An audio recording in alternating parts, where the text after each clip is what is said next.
Olá pessoal, boa noite, espero que todos vocês estejam bem. Nós estamos na nossa aula de número 9, com o tema Ética e Educação, Meio Ambiente e Ecologia. Nessa nossa aula nós vamos continuar as práticas, que nós estávamos vendo sobre um meio ambiente sustentável, sobre uma escola que trabalhe a sustentabilidade com seus estudantes. Então, na aula anterior eu fiz até um certo ponto e hoje nós vamos dar continuidade no slide. A sétima prática de uma escola sustentável. Então, aqui a gente tem como exemplo a economia de água e captação de água de chuva. Eu volto a falar que todos esses temas, eles são sugestões, não dependem só da relação professor-aluno, Tem muito mais coisa envolvida, mas são exemplos para que nossa prática a gente possa pensar sobre. Então, a valorização da água como recurso e a consciência da escassez é fundamental para formar cidadãos atentos numa escola sustentável. Muitas vezes, gente, por mais que se fale sobre isso, não existe, a consciência de que a água é um recurso natural e que é um recurso não renovável, ou seja, que ele pode acabar. Isso é formar cidadão crítico para compreender, para saber sobre esse processo. A crise hídrica, o sistema de abastecimento de água, a canalização dos rios urbanos e a obstrução de nascentes são temas a serem incorporados no plano pedagógico. Aqui eu sugiro sempre trabalhar com vídeo, com documentário, porque é muito difícil para a criança e às vezes até para nós mesmos, que somos leigos no assunto, pensar que a água ela brota em uma nascente sem uma explicação científica, Como compreender isso sem ser do ponto científico? E, logicamente, para a criança fica difícil. Então, trabalhar com documentários, com vídeos o mais reais possíveis, ajuda essa compreensão. A sinalização nas torneiras e bebedouros reforçam a necessidade de usar com prudência esse precioso recurso. O sistema de captação de água de chuva dispensa a necessidade de utilizar parte dos recursos de abastecimento e garante parte de autofinanciamento da água. Então, nesse slide, o que eu vejo? A gente trabalhar com a questão da captação da água de chuva é algo que não é do professor-aluno, depende da rede de ensino, depende da direção da escola. É muito interessante, isso aqui é um projeto bem audacioso, Agora, essa questão de identificar torneiras, de fazer lembretes, tudo isso é possível dentro da sala de aula. Projetinhos onde a gente possa fazer lembretes de fechar a torneira após usar, de não gastar água em excesso, Em grandes cidades, a poluição faz com que seja imprópria para uso, podendo ser utilizada no sistema de saneamento ou para irrigação de jardins. A questão da água da chuva, aqui que o texto traz. Depois, 8, uma oitava prática, caronas para reduzir poluentes.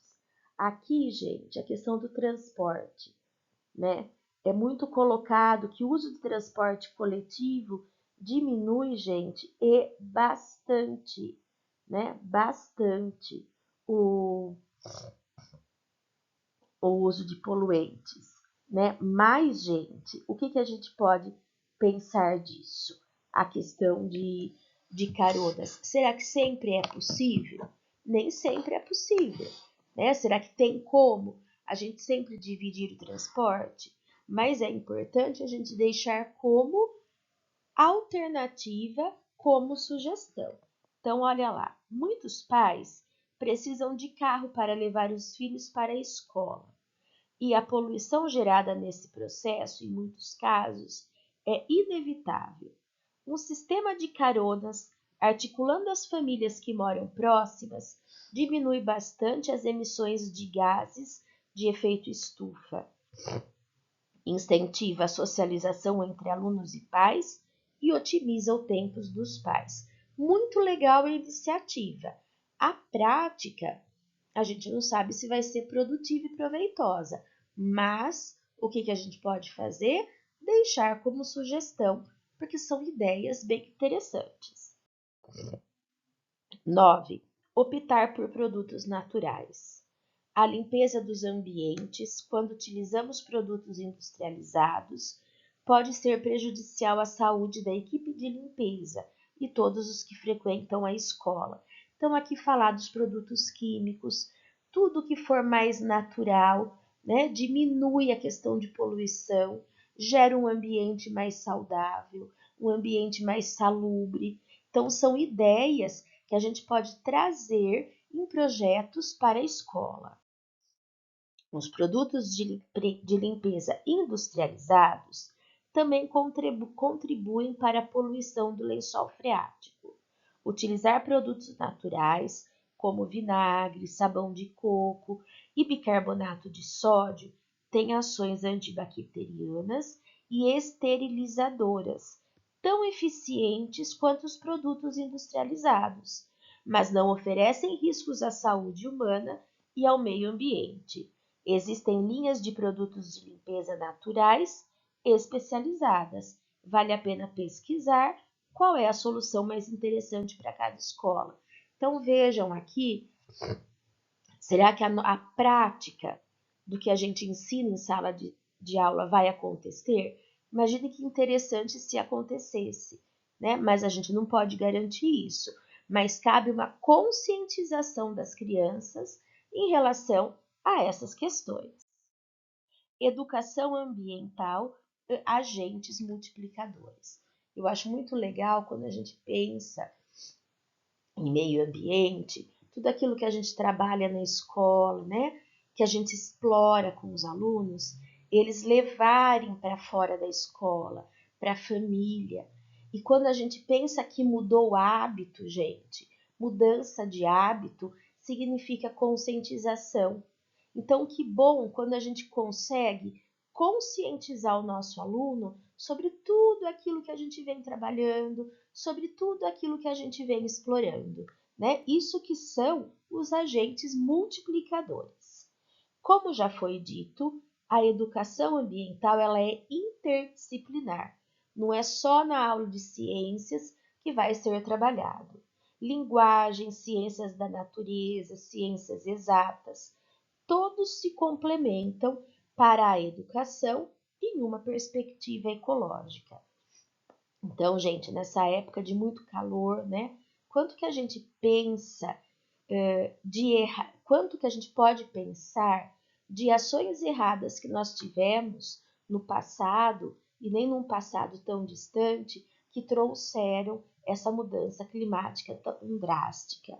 As crianças mesmo, elas não aguentam tanto calor que nós estamos vivendo. Então, isso são ações de conscientização e de uma conscientização prática, ou seja, a criança está vivenciando aquilo.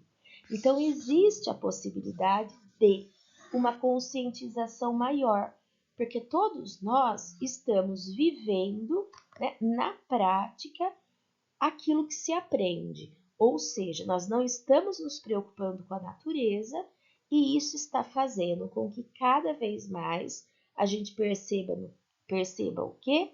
Que o nosso ambiente não está mais saudável.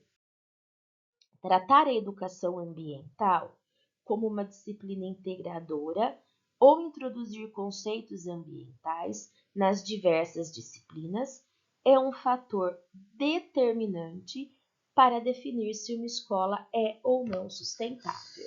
Então, quando se fala em projetos interdisciplinares, muitas vezes, gente, fica aquela coisa assim: Ah, na matemática está falando sobre o assunto, em ciência está falando sobre o assunto, em matemática. Não é isso, né?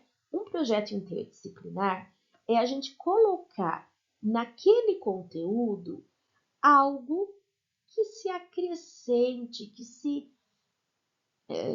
que contribua para aquele tema em trabalho. Então, por exemplo, nós estamos fazendo um projeto sobre escola sustentável. Não seria interessante, por exemplo, na matemática, a gente trabalhar a questão de porcentagem, a questão da quantidade de lixo, coisas nesse sentido? Ah, sim, isso é interessante. Tá, então na matemática foi válido. Na língua portuguesa, nós temos, por exemplo, uma interpretação de texto. Não pode ser colocado um texto que fale sobre meio ambiente? Pode ser colocado. Então, ótimo, válido também. Agora, em história, existe o professor de história consegue ver um texto, um assunto que tem a ver com o tema? Não, ele não consegue. Então, tudo bem, não precisa colocar, né? Senão fica até cansativo demais. Existem escolas ou projetinhos que todo mundo fala sobre a mesma coisa. Fica maçante, fica cansativo, o aluno não gosta, né? Então a gente tem que ter essa clareza ao pensar em projetos interdisciplinares. Sustentabilidade e alimentação, refletindo sobre o desperdício. Aqui é muito válido e muito propício nas escolas, né? Não precisa de tantos envolvidos para autorização ou não, mas aqui a nossa prática ela é bem proveitosa, tanto de conscientização para o nosso espaço escolar, para a nossa sala, a gente explorar com as nossas crianças o que está acontecendo na questão de lixo, na questão de desperdício e também como lá na parte da água, né? Das torneiras lá que teve no slide falando da conscientização. A gente fazer cartazes, panfletinhos para deixar nas mesas, do alimento, né? Da importância do alimento, do preço de um alimento, do pegar só aquilo que for comer, não jogar o que pegou, né? Então aqui é bem legal a gente trabalhar na escola. A alimentação é um tema próximo da realidade dos alunos, pois todos têm contato com ele diariamente. No entanto, poucos refletem sobre o impacto ambiental relacionado ao desperdício de alimentos. Então aqui é bem legal a gente fazer projetinhos com o tema. Por exemplo, mundialmente, cerca de 1/3 de toda a comida produzida é desperdiçada, enquanto milhões de pessoas passam fome. Além disso, o painel intergovernamental sobre mudanças climáticas, que é o IPCC, estima que a agropecuária, incluindo o uso da terra, seja responsável por cerca de 18% das emissões globais de GEE, que é o gás, né? Essa estimativa considera as emissões diretas de agropecuária, como as emissões do metano, provenientes da fermentação entérica do gado, e as emissões de óxido nitroso do uso de fertilizantes. Veja que interessante, a pecuária, né, a agropecuária, quanto mais se vende alimento, mais precisa se produzir. Na produção, até na alimentação do gado, por exemplo, vai existir o quê?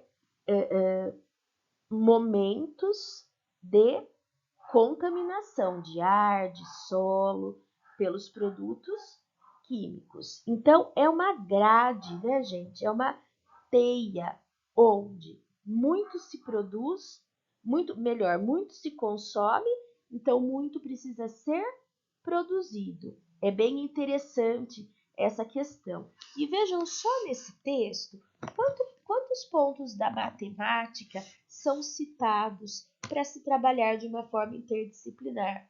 Quando se fala em terço, né, um terço, será que as crianças conseguem entender? Então, uma questão da matemática aí, o professor pode trabalhar a matemática juntamente com as ciências. Não sei se vocês já pensaram, veja bem, 1/3 de toda a comida produzida vai para o lixo. Olha o desperdício, né, gente? Enquanto tanta gente passa fome. Os números, eu penso assim, que os números eles impactam bastante. Então é legal a gente trabalhar com as crianças também.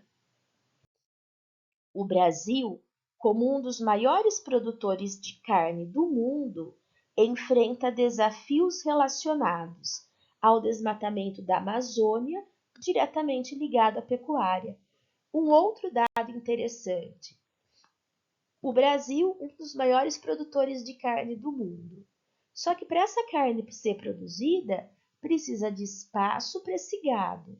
E para haver espaço para esse gado, a Amazônia, por exemplo, que é o pulmão do mundo, onde existe uma biodiversidade imensa de recursos naturais, ela precisa ser desmatada para que haja espaço. Então, um outro ponto interessante, um outro item interessante de se avaliar com as crianças. Se 1/3 do que se produz é jogado fora, isso que foi jogado de alimento, ele precisou ser produzido.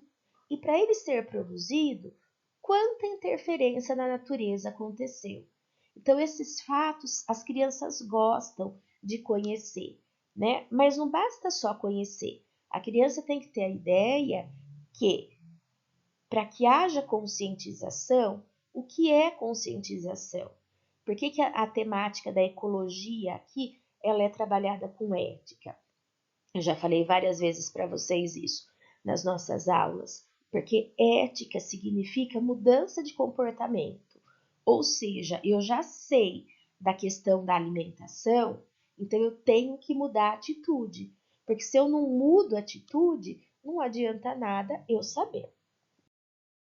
Para tornar essas informações tangíveis, uma atividade interessante é o diário do lixo orgânico. Então, aqui uma ideia para se trabalhar, né? Os alunos podem registrar durante uma semana o que jogam fora em casa, incluindo casca de fruta, resto de comida e alimento vencido. Após a coleta dos dados, discute-se como o desperdício impacta o meio ambiente e soluções como o aproveitamento total dos alimentos, a doação de alimentos em boas condições e a compostagem. Eu gosto dessa ideia do diário do lixo orgânico porque a gente pode adequar à realidade. Então, uma pesquisa em casa é possível? Isso é possível, né? As crianças olharem, observarem quanto de alimento que foi jogado na sua casa. Ah, mas daí a gente pensar em compostagem, a gente já trabalhou a compostagem e a gente sabe que depende de outros fatores, de outros órgãos, não só o professor-aluno, mas a gente pode, por exemplo, pensar em doação de alimentos? Até pode, né? Mas a gente pode pensar em aproveitamento, em fazer livrinhos de receita, a gente pode fazer cartazes ou panfletinhos para levar para os pais na questão da conscientização. Então, dessas práticas, né, de uma escola sustentável, eu vejo assim, a gente pode usar para a nossa realidade.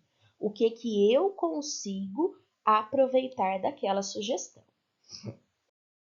Essa abordagem ajuda os alunos a perceberem que pequenas ações, como aproveitar cascas em receitas ou criar adubo, podem gerar grandes mudanças. Então é bem isso mesmo, né? Ali do pequenininho, do pouco, daquilo que eu faço em sala de aula, muitas vezes só envolvendo professor, aluno e família. Olha quantas mudanças podem vir a ter. Olha que tamanho a conscientização em relação a tudo isso. Perguntas para provocar a curiosidade dos alunos. Quanto de água é necessário para produzir diferentes alimentos? Qual a diferença entre alimentos locais e importados em termos de impacto ambiental? O que acontece com os restos de comida que jogamos no lixo? Esse primeiro, né, aonde se fala da água, às vezes não se pensa, gente. Às vezes a criança não tem essa dimensão que para tudo que é produzido existe uso de recursos naturais. E disso tudo, 1/3 é jogado fora, né? Se a gente não colocar para eles isso, muitas vezes eles não vão ter essa dimensão. Como o desperdício de comida impacta o meio ambiente? Será que podemos reduzir o desperdício de alimentos na escola e em casa? Então, aqui são sugestões de perguntas que são perguntas ali geradoras de ideia, para a gente também tirar das crianças o que eles já conhecem, o que eles já têm de conhecimento prévio em relação a tudo isso. Resumo com perguntas frequentes. Como incluir a sustentabilidade na rotina escolar? O que é a sustentabilidade? Tudo isso que a gente viu até agora, né? O uso dos alimentos, a conscientização, a coleta seletiva. Inclua a sustentabilidade na rotina escolar por meio de práticas sustentáveis no dia a dia, como coleta seletiva. Então, que eu acabei de falar antes, né? O que é a sustentabilidade? É a coleta seletiva, é a economia de água e energia, é a reutilização de materiais, são os projetos ecológicos. Tudo isso é trabalhar a sustentabilidade, é não usar os recursos naturais de uma única vez, né? Quais atividades práticas ensinam a sustentabilidade aos alunos? Hortas escolares, compostagem, projeto de reciclagem, criação de brinquedos com materiais reutilizados e campanhas de conscientização são ótimos exemplos. Lembrando sempre da gente usar isso dentro da realidade de cada espaço. Como conscientizar os alunos sobre desperdício de recursos? Propondo registros diários de desperdício de água, de alimento e energia, incentivando soluções como compostagem, reutilização de materiais e redução do consumo. Então, pequenas ações que a gente consegue fazer em sala de aula, dentro da nossa disciplina, conscientiza e muda sim atitudes.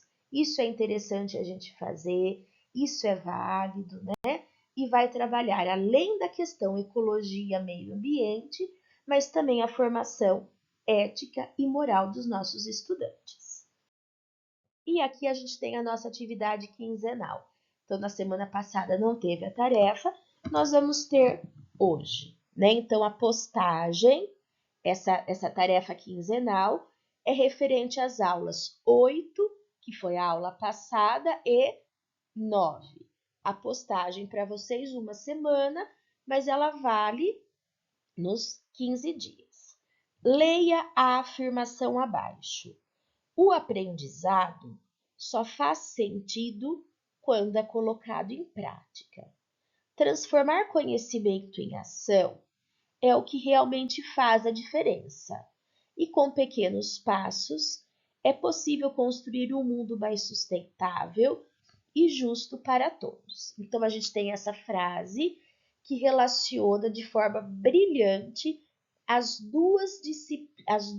dois temas, melhor dizendo, da nossa disciplina dupla, ética e meio ambiente, né?